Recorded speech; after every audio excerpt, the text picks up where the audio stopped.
Thanks for joining us. You've had an extraordinary near-death experience. Can you start by telling us a little bit about yourself? Of course. My name is Emma Kimberly. I'm 45 years old, and I work as a pediatric nurse in Chicago. I've been married to my wonderful husband Jonathan for 15 years, and we have 2 children, Emma, who is 12, and Jacob, who is 9. And you recently had a life-changing experience, correct? Yes, that's right. About 3 months ago, I had what doctors have called a near-death experience. It was the most profound and transformative event of my life. Can you walk us through what happened? It was a Tuesday evening, and I had just finished my shift at the hospital. I was driving home, excited to have dinner with my family. The last thing I remember was stopping at a red light about a mile from our house. And then what happened? According to witnesses and the police report, a drunk driver ran the red light and crashed into my car on the driver's side at a high speed. The impact was devastating.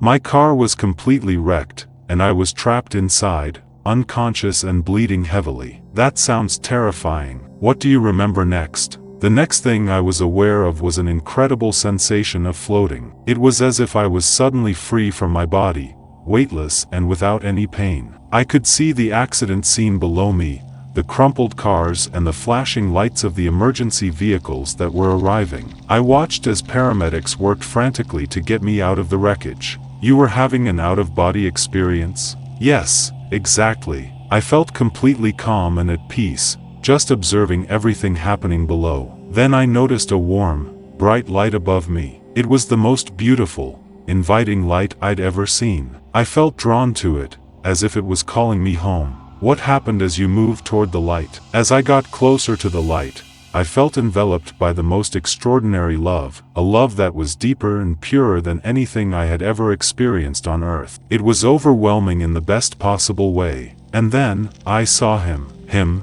Jesus. He was there, welcoming me with open arms. His presence was so real and vivid. He smiled at me with such warmth and compassion. It felt like I was truly seeing him face to face for the first time. What was it like, encountering Jesus? It's almost impossible to describe how amazing it was. I felt completely known and completely loved. Every flaw, every mistake, it didn't matter. I was home. Jesus embraced me, and in that moment, I understood the depth of his love for me in a way I never had before. That sounds incredibly powerful. What happened next? Jesus began to speak to me. His voice was gentle but full of authority. He said, "My beloved child, I have so much to show you. Come and see what I've prepared for you and for all who trust in me." And what did he show you? He took my hand, and suddenly we were soaring through the most breathtaking landscapes I had ever seen. We passed through clouds that shimmered like gold and silver.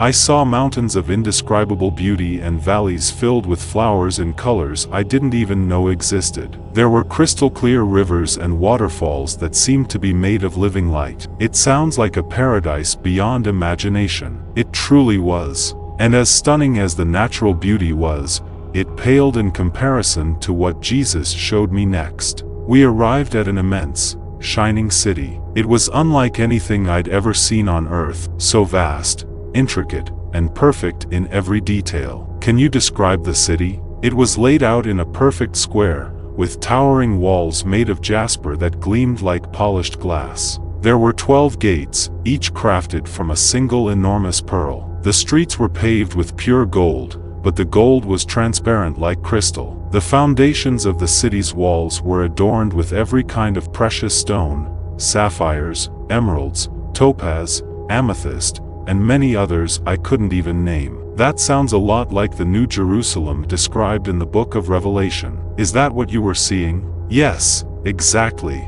Jesus confirmed to me that this was the holy city, the New Jerusalem, prepared like a bride for her husband. He explained that this city is the eternal dwelling place he is preparing for all who belong to him. What else did you notice about the city? What struck me the most was the light. Everything was bathed in a radiant, golden glow, but there wasn't any sun or artificial light. Jesus explained to me that the glory of God himself was the light of the city. There was no darkness, just pure, warm, inviting light everywhere. That's fascinating. Did you enter the city? Yes, We did. Jesus led me through one of the pearly gates, and I was immediately overwhelmed by the beauty and majesty inside. The first thing I noticed was this wide boulevard running through the center of the city. It was like a grand street, but far more glorious than anything you could imagine. What else did you see? There was a crystal-clear river flowing right down the middle of the street. Jesus told me it was the river of the water of life. On either side of the river were the most magnificent trees I had ever seen, the tree of life, bearing 12 kinds of fruit. The leaves of the trees were for the healing of the nations. That sounds so close to the biblical descriptions of heaven. Did Jesus show you anything else? Yes, he took me to what he called the Father's house. It was an enormous, magnificent structure, though calling it a house doesn't quite capture its grandeur. It was more like a vast palace complex, stretching as far as I could see in every direction. Can you describe it in more detail? The architecture was unlike anything I had ever seen on earth, both familiar and otherworldly at the same time. There were soaring towers, grand courtyards, and countless rooms and halls. Everything was made of the most precious materials: gold, platinum, crystal, and rare gems. But what struck me the most was how warm and welcoming it felt. It wasn't a display of wealth, it felt like home. Did Jesus explain why he brought you to the Father's house? Yes, he did. He led me down a long corridor lined with countless doors. He stopped in front of one and said, "This is for you." When he opened the door, I gasped in amazement. What did you see? It was the most beautiful room, or perhaps suite, that I could ever imagine. Everything about it was perfectly suited to my tastes and personality. The colors, the furniture, the artwork on the walls, it all felt intimately familiar, yet far more wonderful than anything I could have designed myself. That's incredible. Did Jesus explain the purpose of these rooms? He did. He told me that in his Father's house are many dwelling places, and that he has gone to prepare a place for each of his followers. These rooms are eternal homes for God's children, places where we will live in perfect communion with him and with each other. Was there anything special or unique about your room? Yes. There were several things that stood out. On one wall was a beautiful painting that depicted scenes from my life, moments where I had shown love or kindness to others. Jesus explained that these were treasures I had stored up in heaven through my actions on earth. That's fascinating. What else did you notice? There was a bookshelf filled with books. When I looked closer, I realized they were journals of my prayers and conversations with God throughout my life. Jesus said that every word spoken to the Father in faith was precious and carefully preserved. It sounds like every detail was deeply personal. Absolutely. There was even a display case filled with what looked like medals or trophies. Jesus explained that these represented rewards for faithfulness and obedience in different areas of my life. He emphasized that while all believers are equally loved and welcomed in heaven, there are varying degrees of reward based on how we live our lives on earth. That's a profound concept. Did Jesus show you anything else in the Father's house? Yes, he took me to this grand hall, which he called the banquet room. It was enormous, with a table that seemed to stretch endlessly. Jesus told me that this is where all of God's children will feast together in perfect fellowship for eternity. That's a beautiful image. Did you meet anyone else during your experience?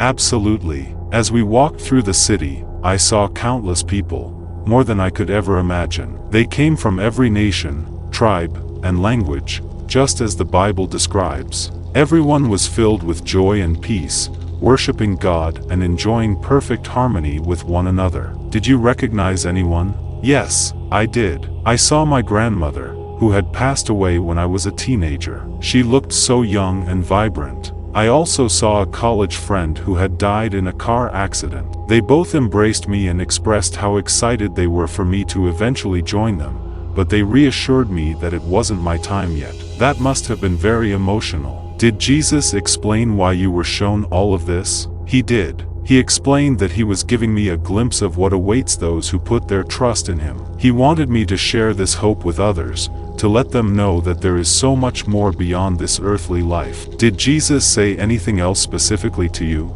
Yes. He looked at me with such love and said, "I am so proud of you. You've been faithful with what I've entrusted to you, Continue to love others and point them to me. Your reward in heaven will be great." That must have been incredibly moving. How did you feel at that moment? It's hard to describe the depth of joy and peace I felt. All my doubts and fears melted away in his presence. I knew, without a shadow of a doubt, that I was loved, that I had a purpose, and that the best was still ahead. It sounds like a deeply transformative experience. How did it come to an end? Jesus told me, "It's not your time yet. You still have work to do for me on earth. Remember what you've seen and share it with others." Then he embraced me one last time, and suddenly I felt myself being pulled back into your body. Yes. The next thing I knew, I was conscious of intense pain and bright lights. I could hear voices around me, urgent and excited. I had been in a coma for 3 days and was just waking up in the ICU. That must have been quite the shock to return to physical reality. It definitely was. Part of me didn't want to leave the incredible peace and joy I had experienced. But I also felt a new sense of purpose and mission for my life here on earth. How has this experience changed you? In every way imaginable. I now have a completely different perspective on life and death. I'm no longer afraid of dying. I know what's waiting for me on the other side. But I also have a much greater appreciation for the preciousness of each day here on earth. Has this experience impacted your faith? Absolutely. My faith has been strengthened beyond measure. It's one thing to believe in heaven and eternal life. It's another to experience a glimpse of it firsthand. I know without a doubt that Jesus is real, that his love for us is beyond comprehension, and that he is preparing an amazing future for those who trust in him. I'm sure your testimony will touch many people. Can you elaborate on the New Jerusalem you saw? How grand was it? Certainly. The sheer size of the city was beyond anything I could comprehend. Jesus explained that it was 1,400 miles long, wide, and high, a perfect cube. Imagine a city that stretches from New York to Denver and goes that same distance straight up into the sky. It's almost impossible to grasp the scale. That's mind-boggling. Did you get a sense of the layout of the city?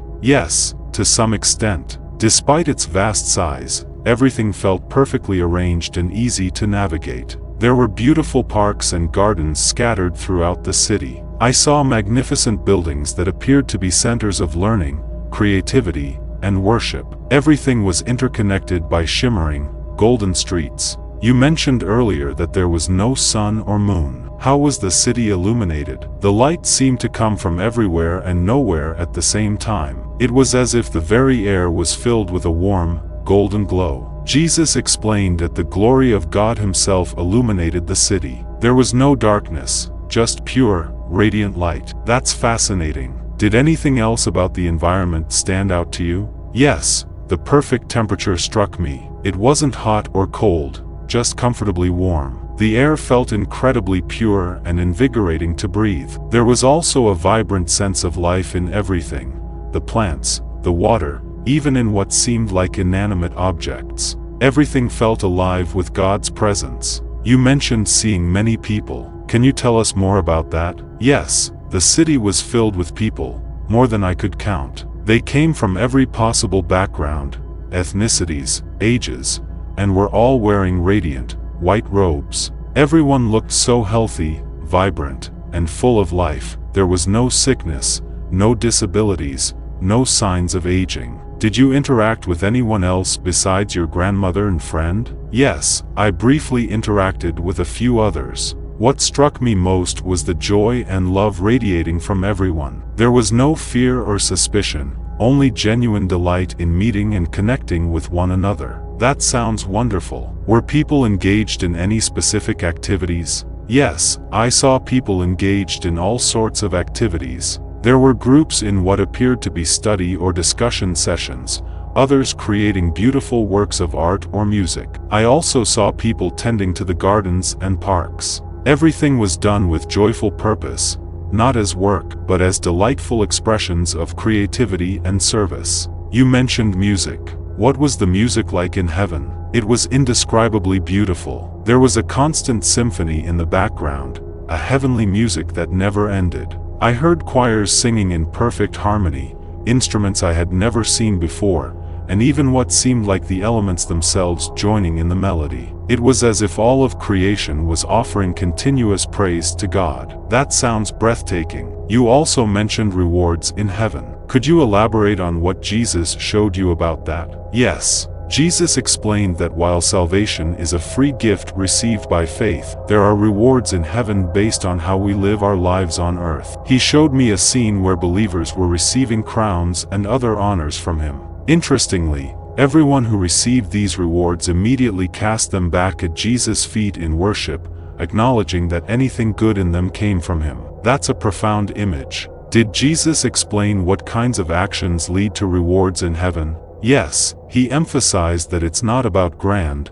public acts of piety, but rather the small, often unseen acts of love, kindness, and faithfulness. He showed me examples of people being rewarded for things like patiently caring for a sick family member, giving quietly to those in need without recognition, and remaining faithful in prayer even when nothing seemed to happen. That's so encouraging to hear. Did you learn anything about how time works in heaven? That's an interesting question. Time in heaven didn't feel linear like it does on earth. There was no rush, no urgency, yet also no boredom or wasted moments. Jesus explained that in eternity, we'll have unlimited time to explore, learn, create, and deepen our relationship with God and with one another. That's a fascinating concept. Did you get the sense that we'll continue to grow and learn in heaven? Yes. Jesus showed me that heaven is a place of continuous discovery and wonder. There are libraries filled with knowledge to explore, new skills to learn,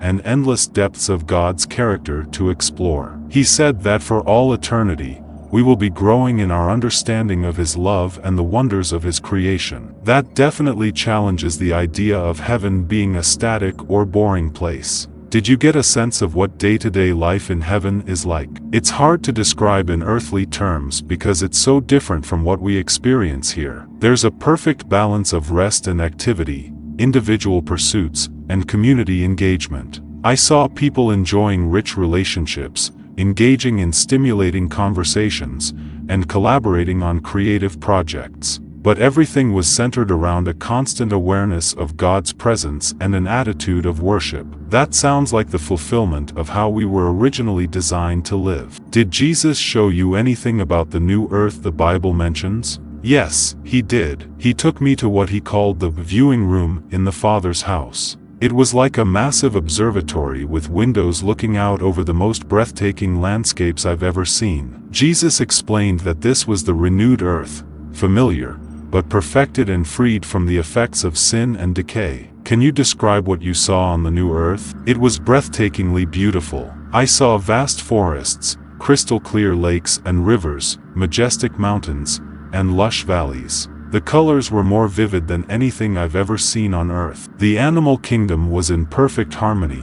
I saw lions lying with lambs, just as Isaiah prophesied. There was no pollution, decay, or death anywhere. That's a beautiful vision. Did Jesus explain our relationship with the new earth? He did. He said we will have the joy of exploring and stewarding this renewed creation, continuing to marvel at God's work for all eternity. He hinted at incredible adventures and discoveries beyond anything we can imagine. However, he emphasized that while the new earth will be extraordinary, our ultimate joy and focus will always be our relationship with God Himself. That's profound. Did Jesus reveal anything to you about the judgment mentioned in the Bible? Yes, he did. It was one of the more sobering aspects of my experience. I saw a great white throne, with all of humanity gathered before it. Every person's life was being reviewed, every thought, word, and deed laid bare. For those who had placed their faith in Christ,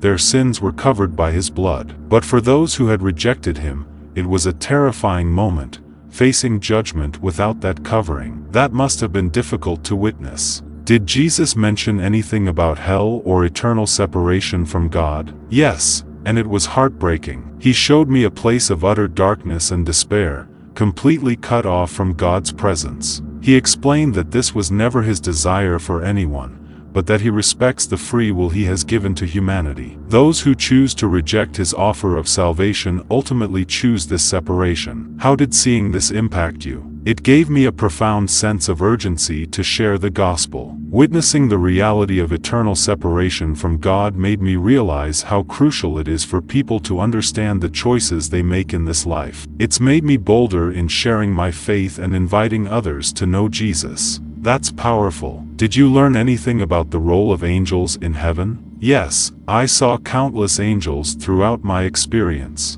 They had various roles. Some were engaged in worship, while others acted as messengers or guardians. Jesus explained that angels are created beings, distinct from humans, who serve God and help carry out His purposes both in heaven and on earth. Did you have any direct interactions with angels? I did. They were incredibly beautiful and powerful, yet humble and fully focused on glorifying God. One angel told me how they rejoice every time a sinner repents and turns to God. That's fascinating. Did you learn anything about how heaven relates to our prayers on earth? Yes, this was one of the most remarkable things Jesus showed me. He took me to a place called the incense room, filled with golden bowls. Jesus explained that these bowls contained the prayers of God's people on earth, and I could see them rising like incense before God's throne. It really emphasized how much God values and responds to our prayers. That's a beautiful image. Did you gain any insights into how God answers prayers? Jesus showed me that every sincere prayer is heard and answered, though not always in the way we expect. Sometimes the answer is yes, sometimes no, and sometimes wait. But He assured me that God always responds out of His perfect love and wisdom, even when we can't understand it from our limited perspective. That's comforting to know. You mentioned earlier about the rooms or mansions prepared for believers. Could you tell us more about what you saw? Certainly. Jesus took me down a long corridor with countless doors. Each door led to a personalized dwelling place for a believer. When He opened the door to my room, I was amazed at how perfectly it reflected my personality and the things that bring me joy. Can you describe your room?